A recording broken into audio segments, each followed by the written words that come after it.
What truly takes place behind the closed doors at the Church of Satan? High Priest Peter H. Gilmore is about to tell you here on Speaking of Strange. But first, this is the #1 rated Saturday night AM talk show in the Blue Ridge Mountains, reaching across the southeast and around the globe on the internet. If you've missed the show so far, you've missed the part of the program when we give you the latest weird and fantastic news, live reports from extraordinary locations, and actual audio recordings of unexplained phenomena. But thousands of people visit us on the web each day, and you can experience paranormal pictures, video and audio clips, news, and a discussion board by visiting speakingofstrange.com and clicking the link to Lemur Paranormal Investigations. You can also check out our sponsors like Barley's Tap Room and Pizzeria and the Haunted Asheville Ghost Tour designed by me. So remember to tune in each Saturday night at 8 p.m. East Coast time and help us keep your Saturday nights special by visiting speakingofstrange.com. And now, we see and hear Christians in the media all the time in this country, almost every day. But there are other philosophies, and despite all our problems, one thing that makes this nation great is our freedom to pursue our own religions and worldviews and discuss them publicly. One church that has understandably gained a lot of notoriety is the Church of Satan. But before jumping to conclusions, we must wonder if their version of Satan is the same as your version of Satan. I don't know, and that's why we're going to find out exactly what the Church of Satan is all about. I'm joined by the worldwide head of the church, High Priest Peter H. Gilmore. High Priest Gilmore, welcome to the program. Thank you so much for having me tonight. Well, I appreciate you coming on the air because I'm sure thousands of people listening right now are very tense, wondering if you're some dark, evil person. So just, please tell us about yourself, where you're from, where you are, and your description of what you do. Well, I live here in Hell's Kitchen in Manhattan, and I've been here for about 30 years. The Big Apple is certainly a form of Sin City, Babylon on the Hudson, as I've said. And the Church of Satan itself was founded in 1966 by Anton LaVey in San Francisco. But it pretty quickly afterwards became international. He found people interested in his philosophy. And after the Satanic Bible was printed in December of 1969, it really began to reach a very broad audience. And today it's been translated into about 10 or so different languages. And the essence of Satanism is that it's the world's first carnal religion. And by that we mean we Satanists don't believe in anything spiritual. We don't believe in God, the devil, heaven or hell, angels or demons, or anything supernatural. We feel that man, the animal, is fine as he is, that we don't need to change man into something different. We don't have to perfect him spiritually. We think that's a vast waste of time. And that for us, life is lived once, and therefore Satanism is a tool for us to get the most out of life here and now, and not waiting for some kind of fake spiritual paradise or for some false punishment in an afterlife that doesn't exist. So why utilize this figure of Satan rather than have the same philosophy without a connection to the presumed deity? Oh, well, you see, Satan is a wonderful symbol that in literature such as Mark Twain or Byron or even Milton, you find him as a heroic figure. He's the one who symbolizes pride, the one who will not bend a knee to authority. For us, he's the essence of liberty and pride and individualism. And for us, it's stimulating, and we think that stimulation is an important part of your existence.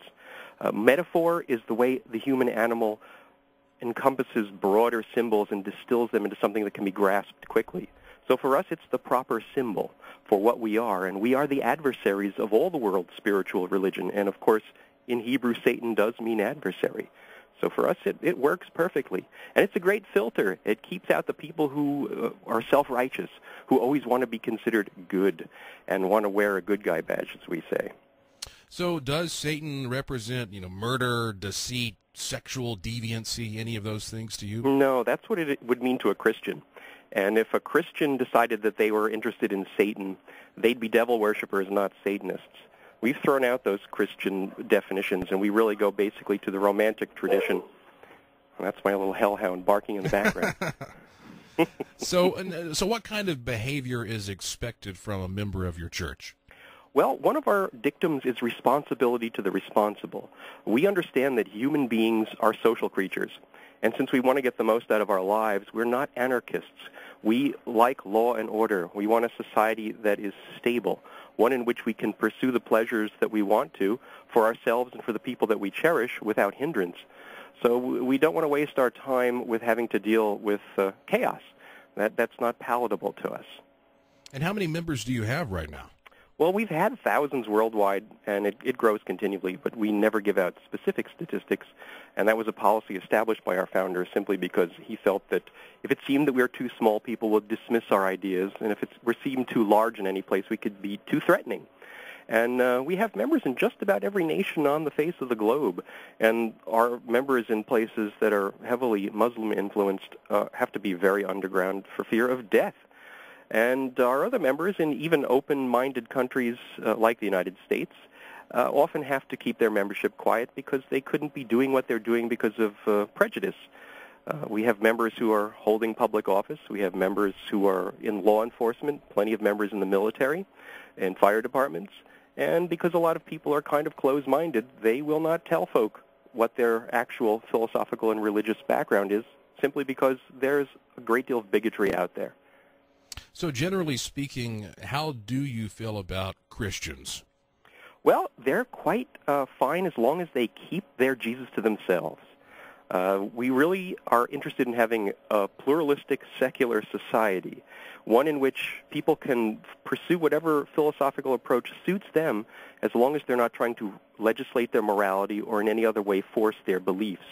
So we're against the proselytizers, the missionaries who are trying to make people forcibly accept their ideas. But otherwise, whatever floats your boat, as long as you don't interfere with us, we think go be happy. Believe in whatever you want to believe in. Believe in Jesus. Believe in Santa Claus. Believe in the Tooth Fairy. We don't care. So when politicians like Bush proclaim Christianity all the time and Christian views clearly make their way into public policy, that is something that you must in particular feel is a terrible misuse of government. Oh, it is, and it's completely against the principles of the founding fathers of the United States. Those folk were secularists, absolutely, and many of them were atheists. So that was not what this country was founded on. And we Satanists look at the United States and see it as really the world's first satanic republic because it was secular. It did create a separation of church and state, and it didn't want to mandate any kind of religion for people. And so many of the people who founded this country were part of the Masons, and indeed they were always considered satanic because they were free thinkers. They were apart from the religions of the day. It's where all the intellectuals went to avoid the threat and the bullying of the church. So we think that we need to stay true to the actual concepts of our founding fathers, who were very diabolical. The other day I was reading the North Carolina State Constitution, and it starts out praising God and His might, and in fact, at some point it describes one of the criteria for holding public office is to actually proclaim that there is only one Almighty God. And I was sort of stunned to see that type of language used so explicitly in a government document. What would be sort of the ideal government you would envision?